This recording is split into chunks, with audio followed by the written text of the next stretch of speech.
সকলোকে স্বাগতম জনাইছো অন্য এটা নতুন ভিডিঅ'লৈ। স্বাস্থ্য বিভাগৰ পৰীক্ষাসমূহৰ ওপৰত সম্পূৰ্ণ আপডেট লৈ আৰম্ভ কৰিছো আজিৰ ভিডিঅ'টো। যেহেতু মে মাহত অসম চৰকাৰে স্বাস্থ্য বিভাগৰ গ্ৰেড 4 আৰু গ্ৰেড 3 টেকনিকেল আৰু নন টেকনিকেল সকলো পদৰ নিযুক্তি প্ৰদান কৰিব।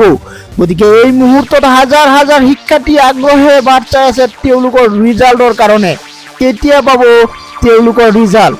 কাৰণ এতিয়া কেণ্ডিডেটসকলে তেওঁলোকৰ ৰিজাল্ট লাভ কৰিলে আগন্তুক প্ৰক্ৰিয়াৰ কাৰণে সাজু হ'ব পাৰিব।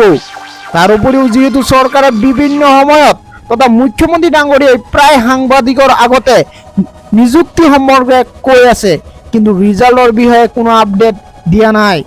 স্বাভাৱিকতে পৰীক্ষাৰ্থীসকলে জানিব বিচাৰিছে কেতিয়া পূৰ্ণ ৰিজাল্ট লাভ কৰাৰ পূৰ্ণ সম্ভাৱনা আছে।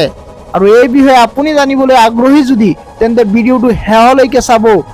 আপোনাৰ কাৰণে আছে বহুকেইটা আপডেট। আৰু যিসকলে এতিয়ালৈকে মোৰ চেনেলটো ছাবস্ক্ৰাইব কৰা নাই প্লিজ চেনেলটো ছাবস্ক্ৰাইব কৰি ভিডিঅ'টোত এটা লাইক কৰি দিব। বন্ধুসকল, এডিআৰই প্ৰক্ৰিয়াটো লৈ যিহেতু আপোনালোক জ্ঞাত, আছাম ডাইৰেক্ট ৰিক্ৰুটমেণ্টৰ ৰিজাল্ট প্ৰক্ৰিয়া যিহেতু বাকী আছে, ইতিমধ্যে বিভিন্ন দিশসমূহৰ পৰা নতুন নতুন তথ্য আমি লাভ কৰিছোঁ যে মাৰ্চ মাহৰ লাষ্ট উইকত এডিআৰই ৰিজাল্ট সম্পূৰ্ণৰূপে গণনা কৰা হ'ব। তাৰ পিছতে আহিব ডিএছএছৰ ৰিজাল্ট। বহু বেছি দিন গেপ নাথাকে, এপ্ৰিলৰ প্ৰথম সপ্তাহত ডিএছএছৰ ৰিজাল্ট গণনা কৰিব বা ৰিজাল্ট গণনাৰ পূৰ্ণ সম্ভাৱনা থাকিব। গতিকে আপোনালোকে যিসমূহ তথ্য আগন্তুক দিনত লাভ কৰিব ৰিজাল্ট সম্বন্ধে এনেধৰণৰ তথ্যই লাভ কৰিব।